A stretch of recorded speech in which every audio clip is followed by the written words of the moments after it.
Ya, continuando entonces con la clase, ya que habíamos visto que se presentan tres tipos de fallas: normal, inversa y transcurrente, ¿verdad? Siendo el ejemplo de la transcurrente, la famosa falla de San Andrés.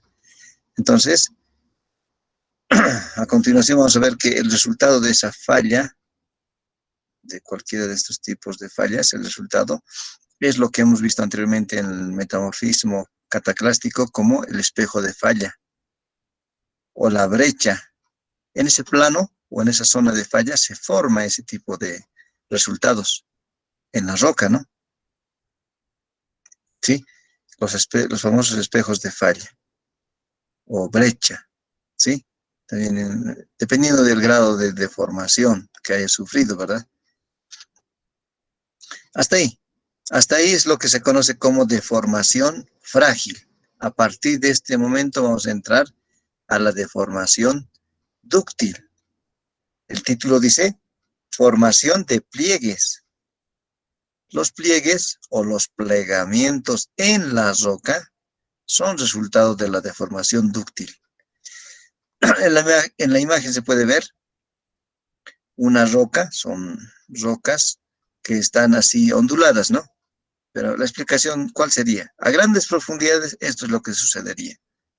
Una fuerza externa que se aplica a esa roca, pero a grandes profundidades, es decir, a temperaturas altas, la roca empieza a deformarse de esa manera.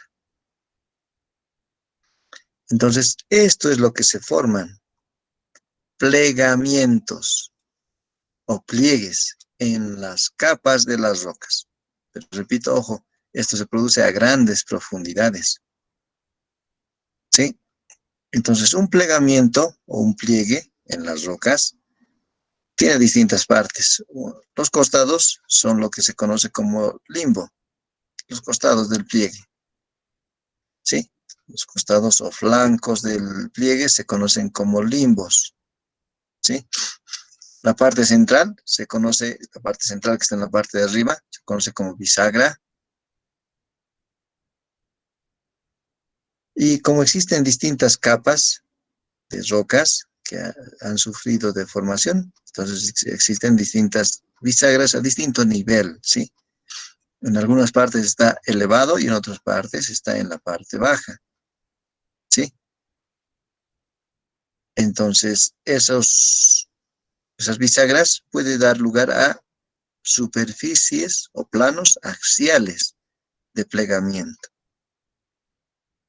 Si hacemos un corte, miren, haciendo un corte, esto es lo que normalmente hablan los geólogos, ¿sí? Cuando se habla de un plegamiento. La parte que está de celeste en la parte superior se conoce como anticlinal. Ese nombre utilizan bastante los geólogos. La parte superior de un plegamiento se conoce como zona de anticlinal. Y la parte inferior, estamos considerando un solo pliegue, ¿sí? Estamos considerando solamente una roca que ha sido plegada. La parte inferior de ese pliegue, de esa roca, de ese estrato, se conoce como sinclinal, ¿sí? Entonces ahí, como se puede observar, hay dos lugares con sinclinal, ¿sí? Y hay dos lugares con anticlinal. Deformaciones que han sufrido las rocas dependiendo de su posición o el lugar donde han sufrido la deformación, ¿sí? Entonces, son dos conceptos muy importantes que a los geólogos les encanta mencionar en los informes. ¿Pero qué están hablando? En realidad están hablando que existe la parte alta de una deformación, de un estrato, ¿no? Anticlinal. La parte baja de esa misma deformación de estrato, la parte sinclinal. Es lo mismo, ¿no? Pero en otros términos.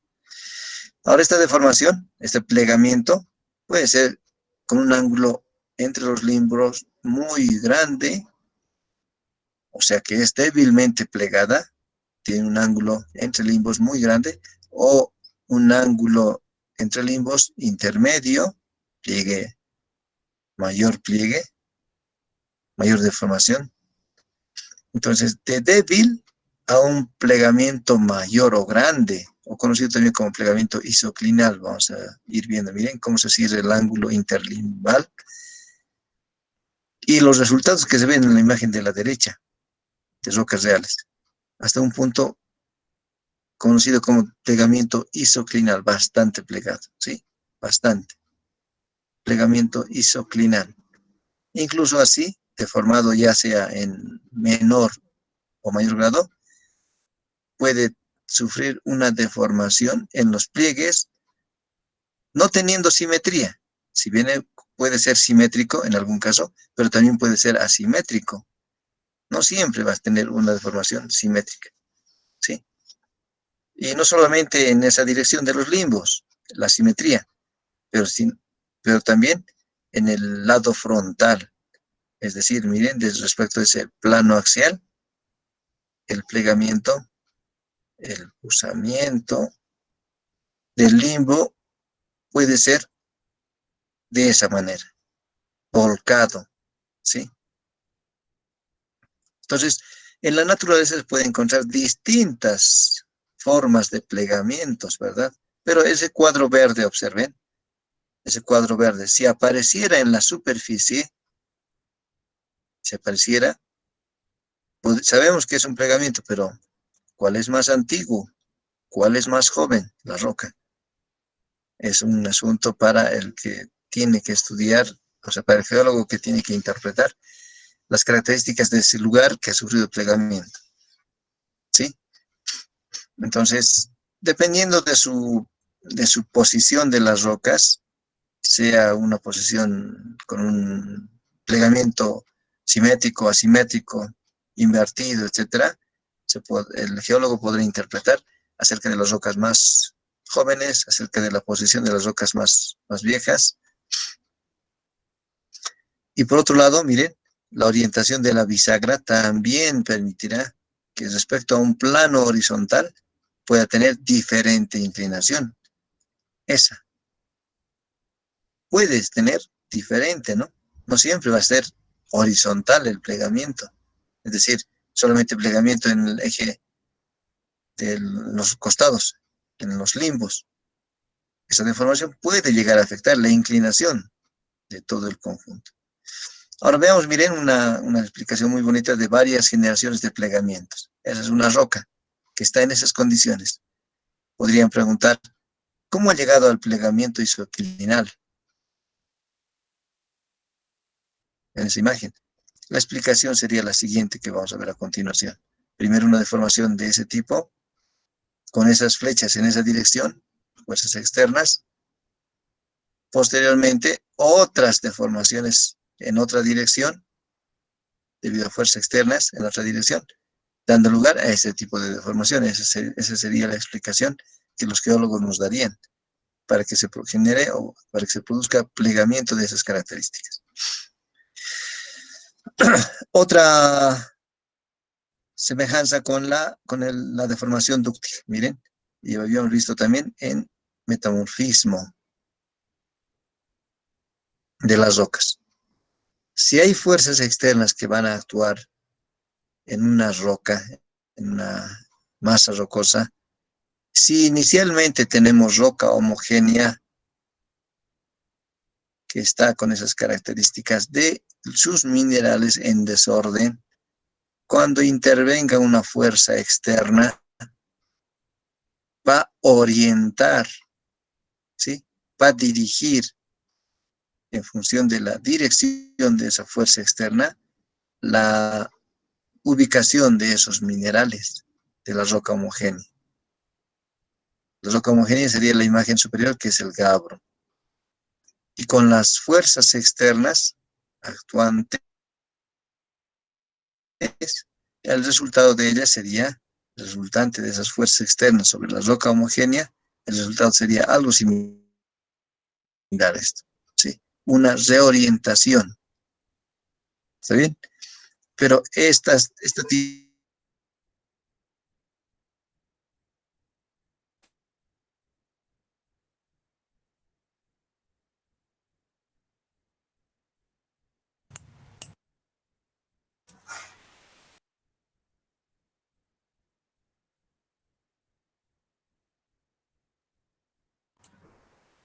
Hola.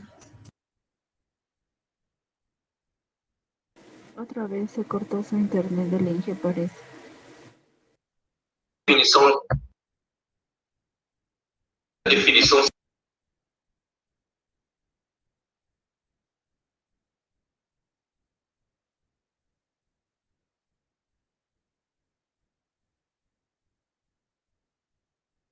Entonces, continuamos ahora sí, se cortó un momento, muy corto. Ya, les decía, estaba ahí, ¿verdad? Cuando se ha cortado.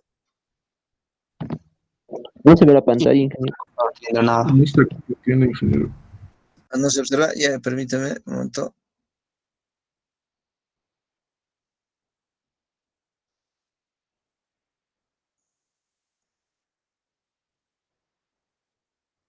Ahora sí, Sí, Sí, que Ahora sí. estábamos ahí, ¿verdad? Ya les decía, para que se produzca, miren, esa deformación, esas como hojas, ¿verdad? De la roca, tiene que haber influido alguna fuerza externa, pero en una dirección que señale ese resultado. En otras palabras, miren, para poder encontrar eso, esa fuerza externa, miren, en esa dirección, los minerales se van reorientando, se van acomodando en la dirección perpendicular a las fuerzas externas, ¿verdad? Por lo tanto, se va a formar lo que inicialmente hemos visto, la pantalla, la roca con características que tiene esa orientación preferencial, ¿sí? Esa imagen. Entonces, las deformaciones que se produzcan para que se produzca esta orientación de los minerales, necesariamente tiene que estar a grandes profundidades, ¿sí? Ahora, estas deformaciones que se producen a grandes profundidades, la deformación dúctil, puede generar varias, como dice el título, varias generaciones de estructuras, varias, aunque son en el mismo, aunque está en el mismo cuerpo de la roca, pero dependiendo de la orientación de las fuerzas externas o de su magnitud, el efecto puede ser diferente, ¿verdad? En este caso, miren, en esa dirección se va a producir una deformación, considerando la fuerza externa en esa dirección. Pero, sí, miren, ahí se puede dar uno cuenta por qué tiene esas características, ¿no? ¿Está bien? Entonces, dependiendo de la profundidad y las fuerzas externas, las características de la deformación dúctil serán diferentes también. Ahora, por otro lado, miren, dado ese redondito que está a la derecha, mostrando los diferentes minerales y las fuerzas externas que actúan, se produce lo que se conoce como foliación de las rocas. La foliación de las rocas es una reorientación, ¿sí? Es una reorientación de las rocas para poder reacomodar sus minerales en función de las fuerzas externas. Y obviamente que está a grandes profundidades, o sea, a altas temperaturas. Menores, obviamente, a 200 grados centígrados, ¿sí? Ya. A continuación vamos a ver, miren, una historia geológica de las condiciones y los cambios que ha sufrido la corteza en esta imagen. Hay estratos o capas de rocas plegadas, hay fallas y hay también estratos horizontales. ¿Cómo se habría formado esto? Es la pregunta. Si los encontráramos así,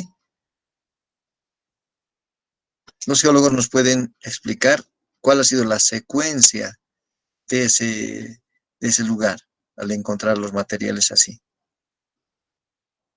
¿Está bien? Vamos a ver a continuación que inicialmente la roca, que no habría sufrido deformación, tenía unas características iniciales, ¿sí? Tenía una forma diferente a la que está actualmente.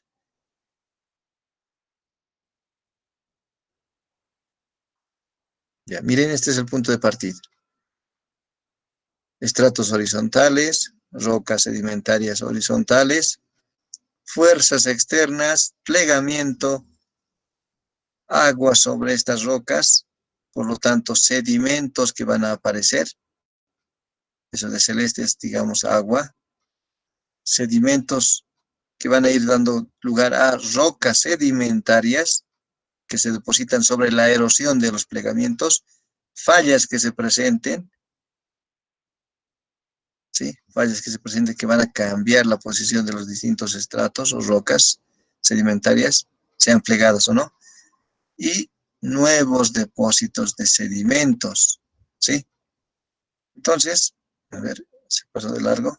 Entonces, observen cómo cambian las condiciones, ¿no? Del medio, o sea, de la corteza terrestre, en función a las deformaciones que se producen, tanto deformaciones dúctiles como deformaciones frágiles. Cambia la corteza, ¿sí? Debido a las deformaciones que se producen. A continuación vamos a ver un tipo de deformación dúctil muy llamativo que se produce. Eso sería ¿sí?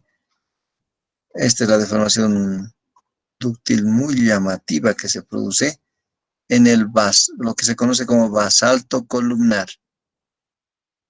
Este tipo de imágenes de roca basáltica, pero que tiene forma hexagonal, normalmente se presenta cerca de los océanos. Pues, ¿qué sucede? Perdón. ¿Qué sucede en este tipo de rocas, en el basalto columnar? Observen que tiene una forma más o menos hexagonal.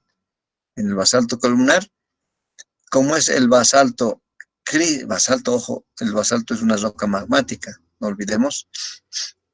Como el basalto fluido, o sea, como el basalto es una roca magmática que es el resultado de que el fluido magmático cristaliza sobre la superficie en el fondo oceánico, más exactamente.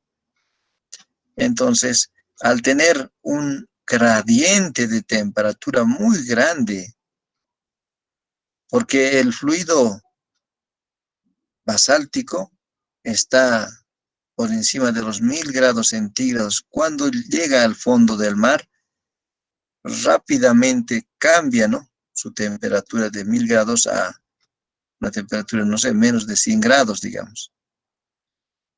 Por lo tanto, se produce una contracción.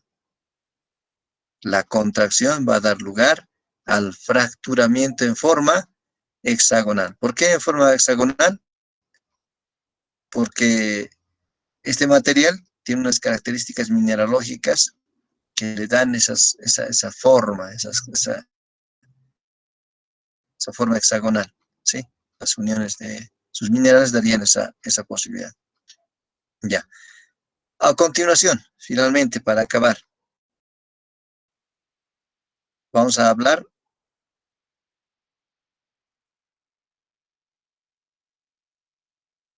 de lo que vemos en la pantalla, es una brújula de geólogo, porque también hay brújulas de militares, ¿sí? Y brújulas de campo, pero que no son para trabajos de geología. La que vemos en la pantalla es una brújula de geólogo, que había sido muy diferente a las otras brújulas. Tiene otros aditamentos más esta brújula, porque sirve para los trabajos geológicos. ¿Está bien? Entonces, ¿qué podemos medir de las estructuras deformadas mediante la brújula? Podemos medir básicamente dos podemos realizar básicamente dos mediciones, o dos tipos de mediciones, ¿sí? En las deformaciones. Uno conocido como rumbo y otro conocido como buzamiento. ¿Está bien? Vamos a ver cómo determinar el rumbo y el buzamiento de las rocas mediante el uso de la brújula. Aquí está, miren, tenemos una superficie plana. Ahí, veamos, ¿sí? Tenemos una superficie plana que está demarcada por ese cuadradito rojo. Y como se observa en la pantalla, tiene una inclinación, ¿verdad? Esa superficie plana de ese grupo o de ese paquete de rocas que están aflorando, que están apareciendo y que se supone en profundidad continúan, ¿no? En las direcciones mostradas en superficie. Entonces, se desea saber qué inclinación, en otras palabras, se desea medir la dirección y el buzamiento de la superficie de esa roca. Ya que si medimos en la superficie la dirección, o en otras palabras, el rumbo y el buzamiento de esa superficie, lo estamos haciendo indirectamente de las otras capas de la roca, ¿no? O sea, de esa masa rocosa, porque es un paquete, ¿sí? Por lo cual, esa medida se realiza de la siguiente manera. Si fuera ese plano, ahí se observa la brújula de geólogo, ¿sí? Colocando sobre esa línea inclinada verde, o línea sobre esa superficie inclinada, la línea, perdón, en la brújula hay una flechita roja que es el norte, ¿sí? Señala el norte magnético en la brújula.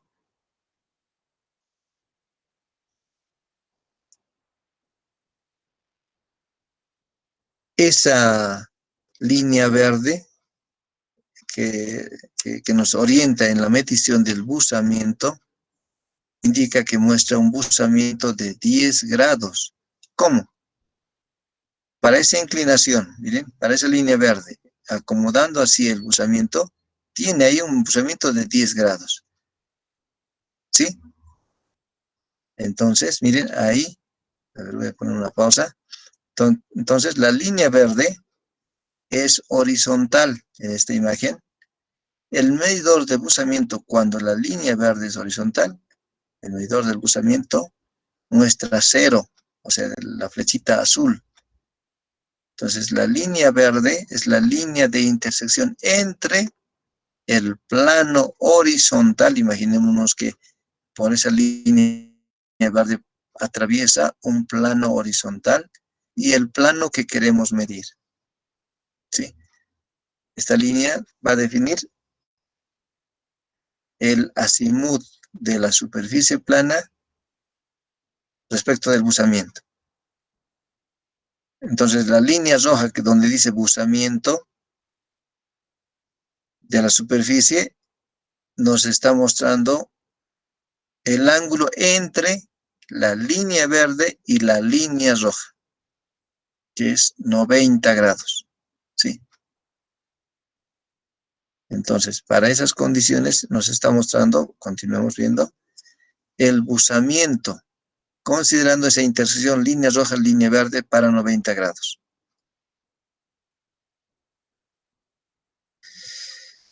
Ya. Donde está la flecha azul muestra 0, ¿verdad? El medidor del buzamiento muestra 0. Pero para ese valor hay que ir buscando, como han visto, la línea verde iba cambiando. Aquí está, la línea roja muestra el norte magnético. Entonces, para medir la orientación de la línea verde, ¿sí? La aguja roja de la brújula apunta hacia el norte, ¿sí? Entonces queremos ver, o que se quiere medir la orientación de la línea verde. Para lo cual, miren, a continuación vamos a ver. Hay un hay una rotación en las flechas, en la azul, en la ploma, que se ve ahí en la pantalla, de la brújula, ¿sí? Muestra un cambio.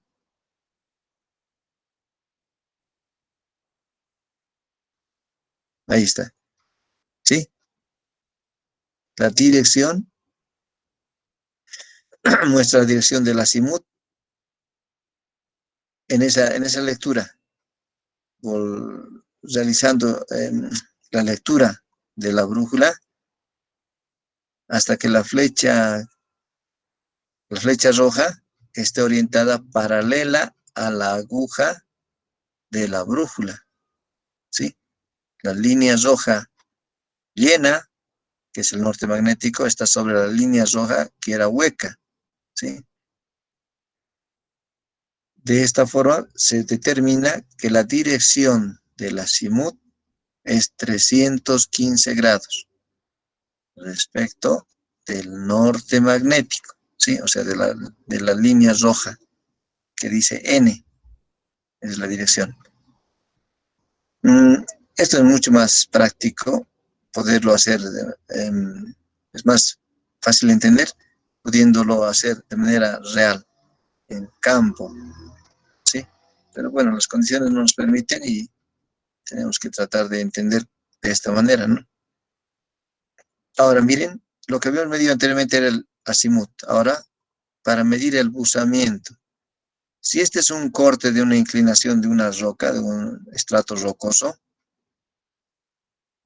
se puede ver que la superficie vista desde arriba en la posición donde se encuentra aquí la brújula sería la siguiente. La línea de buzamiento es la línea roja, ¿sí? Ya. Orientando hacia el norte, la brújula hasta que se lea 0, ¿sí? Ahí, ¿sí? Se lee el valor del buzamiento. Indica ahí 30, ¿sí?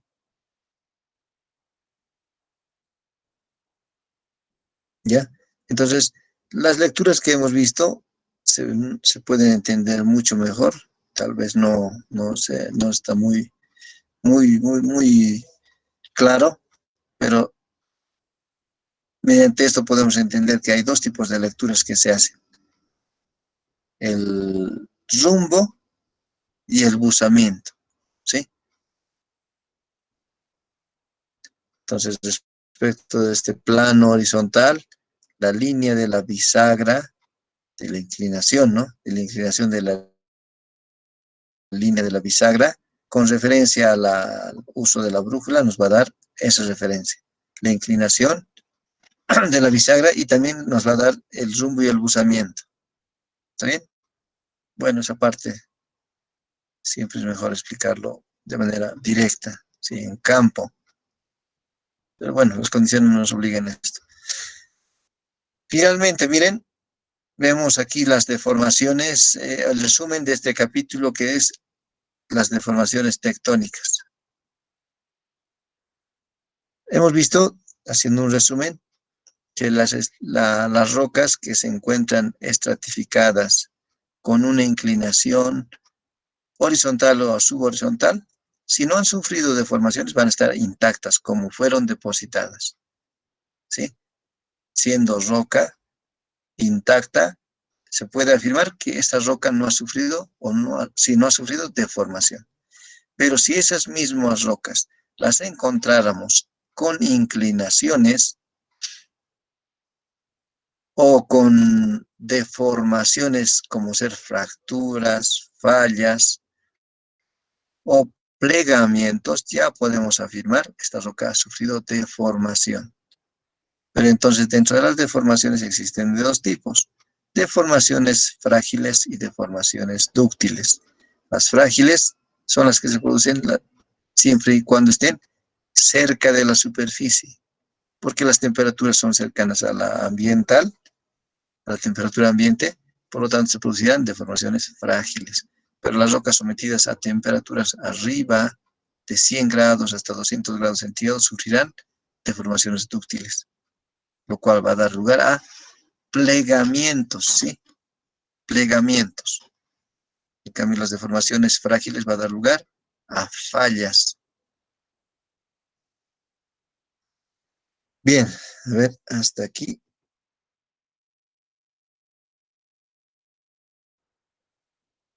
Ya. Hasta aquí alguna consulta, por favor,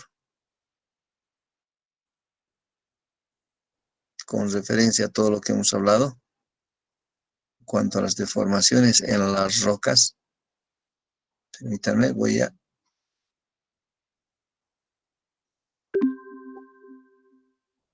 Ya, ahora sí. ¿Alguien tiene Buenas alguna noches, ingeniero. consulta, por favor? Sí, adelante, adelante. Mi consulta era sobre las fallas, ingeniero. Ya, Quería preguntarle si puede existir dos tipos de fallas al mismo tiempo. Yo entiendo que la falla normal y la inversa no podría ser al mismo tiempo, pero puede que pueda transcurrir con la transcurrente y la inversa o con la normal. Esa es mi consulta. ya. En cuanto a las fallas, se pueden producir en diferentes periodos, ¿sí?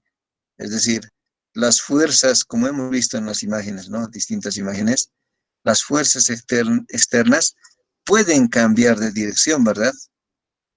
En otras palabras, en un momento pueden ser de compresión, en otro momento pueden ser de tracción, en un momento pueden ser horizontales, en otro momento pueden ser verticales o inclinadas. Las fuerzas externas, estamos hablando, lo cual va a dar lugar a distintas deformaciones, normal o inversa o transcurrente. En un momento puede ser normal, después de unos cuantos años o siglos puede ser inversa, ¿sí? O transcurrente, igual, ¿no? Entonces dependerá de las fuerzas externas o de la dirección y magnitud de las fuerzas externas.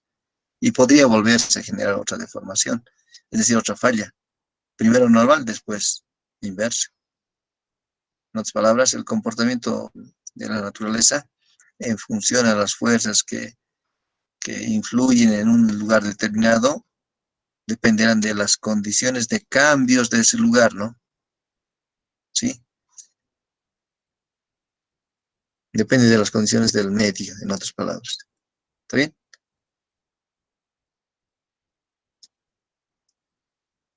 Ya, ¿alguien más, por Inge, favor? buenas noches. Sí, Inge, ¿me Oliver, escucha? adelante. Sí, sí, Inge, adelante. en cuanto a las fallas, ingeniero, usted ha mencionado que influyen muchas fuerzas externas, ¿no? Como la temperatura y todo aquello. Ahora, los sismos son ocasionados por el movimiento de placas tectónicas, entonces, ¿esto ocasionaría las fallas en su mayoría, ingeniero? Porque en el Ya, movimiento y el desplazamiento vertical y horizontal se ha podido ver que esto es producido por el movimiento de placas. Entonces, esto sería uno de los factores principales por el que se originan las fallas, ingeniero. Esa era mi consulta. ya, gracias. El movimiento de las placas tectónicas, sabemos en general que origina terremotos o sismos, ¿verdad? Pero ¿qué sucede? Un sismo, términos muy generales, un sismo es el resultado de la acumulación de energía, ¿sí? Es como que se va acumulando energía debido a una trabazón, una tranca en el movimiento de las placas tectónicas, y esa energía es tan fuerte al final que llega a producir un salto en el movimiento de las placas tectónicas. Ese salto, esa vibración que se produce en ese salto, es lo que da origen a a los sismos o terremotos. Sin embargo, ese es lo principal, ¿ya? Pero sin embargo, las fallas, dependiendo de su magnitud, pueden generar terremotos. Ejemplo, magnitud me refiero, la falla de San Andrés, esa gran escala, ¿verdad? Esa falla es a gran escala. Además, esa falla, la falla de San Andrés, está en la intersección de placas tectónicas. Es decir, hay una relación si hablamos a gran escala. Pero no solamente hay fallas a gran escala, también hay fallas a pequeña escala. Obviamente esas fallas a pequeña escala no producirán una vibración, una acumulación grande de energía, ¿sí? Entonces, en otras palabras, para que ocurra un terremoto relacionado con el movimiento de planos, que pueden ser planos de las placas tectónicas, a gran escala estamos hablando, o planos de rocas que han sufrido deformación frágil, a pequeña escala, tendrá diferentes resultados, ¿verdad? En la acumulación de energía, ¿sí? Por lo tanto, diferente generación, entre comillas, de sismos. Por ejemplo, muchos geólogos de nuestro medio dicen así, cerca de los océanos, la probabilidad de los sismos es mayor, y eso es cierto. Normalmente, en la placa del Pacífico, cerca de Chile, Perú, etcétera, la placa del Pacífico subduce, ¿verdad? Con la placa de Nazca. Entonces, en ese lugar se produce gran acumulación de energía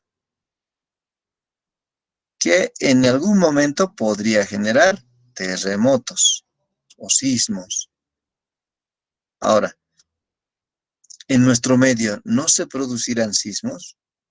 Sí se producen, pero esos sismos que pueden existir podrían ser, todos ellos, se puede decir que son con una magnitud muy pequeña, imperceptibles, digamos así, y más que imperceptibles, que no generan daños. Pero eso podría ser resultado de un sismo que se ha producido a nivel del mar, pero que a la gran altura que nos encontramos, el macizo de la cordillera mitiga, o sea, aminora esa energía, ¿verdad? Por una parte. O por otra parte, pequeñas fallas, digo pequeñas en comparación a lo que se produce a nivel de placas tectónicas, pequeñas fallas que se pudieran generar a nivel, digamos, del departamento de La Paz, Cochabamba, etcétera, que se generan de manera constante, generan sismos muy pequeños también, que el Observatorio de San Calixto, en sus reportes, si alguna vez por curiosidad escuchan sus reportes, menciona también eso. El Observatorio de San Calixto, que a nivel nacional reporta movimientos sísmicos, ¿sí? Lecturas de movimientos sísmicos.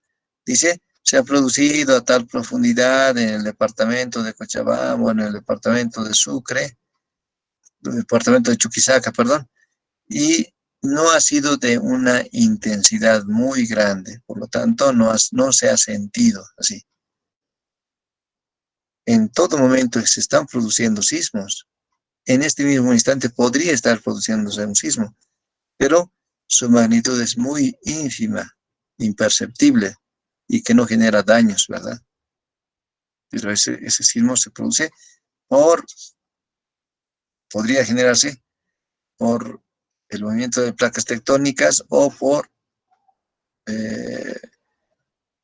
deformación frágil en masas rocosas. Dependerá de su energía, ¿no? Acumulada en ese trabajo. ¿Está bien?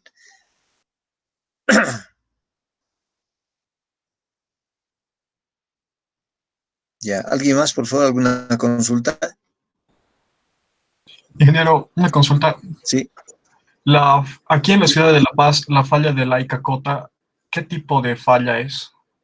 Ah, ya. Ya, gracias por la pregunta, es una buena pregunta. Miren, para aclarar, es una buena pregunta para que podamos aclarar.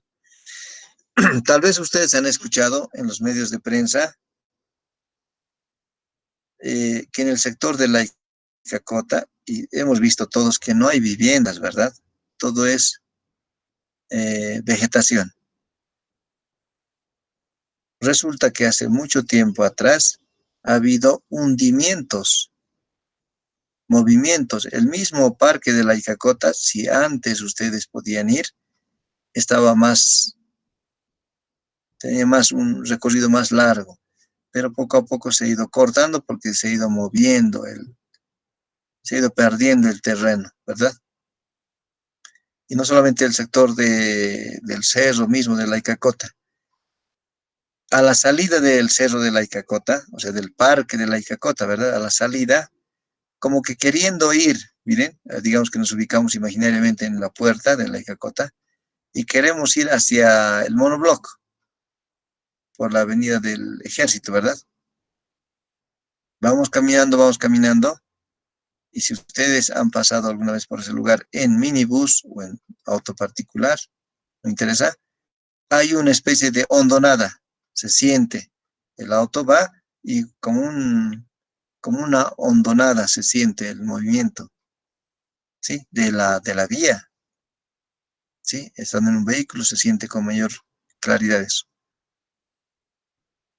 Ese lugar nos está mostrando el plano de deslizamiento. Ojo, miren lo que está diciendo. Nos está mostrando el plano de deslizamiento del sector de Santa Bárbara. No he dicho, nos está mostrando el plano de falla de Santa Bárbara. No he dicho así. Sino he dicho, nos está mostrando el plano de deslizamiento. ¿Por qué he dicho así?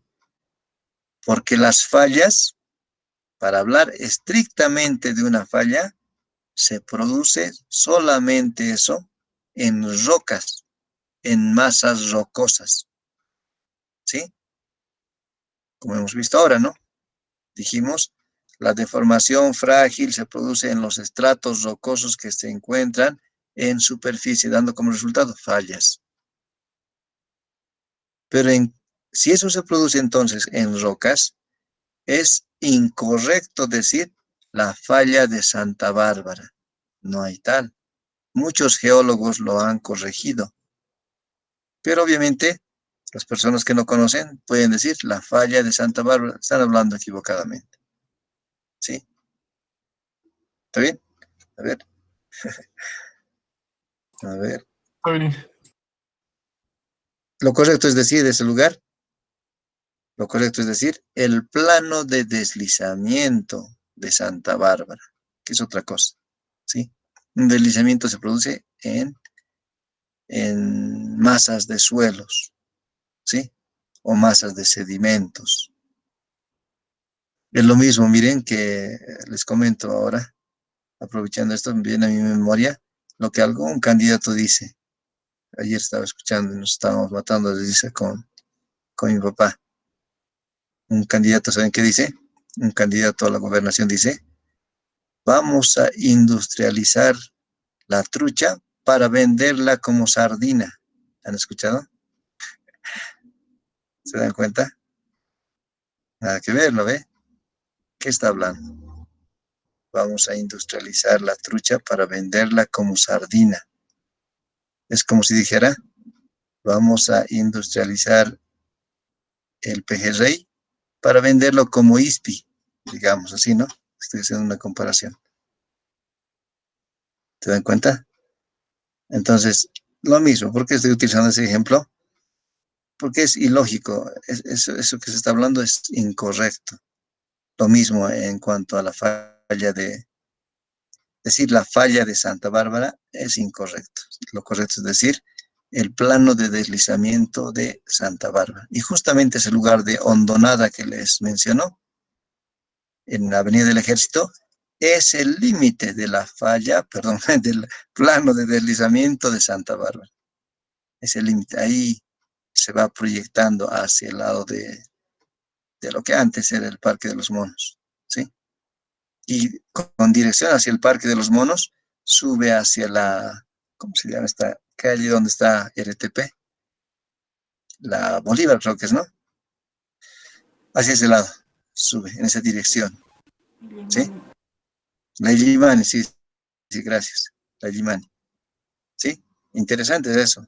Hay mapas que vamos a ver después, cuando estemos en el capítulo respectivo, vamos a ver algunos mapas geológicos de la ciudad de La Paz. Interesante, muestra eso, ¿sí? Ya. ¿Alguna pregunta más, por favor?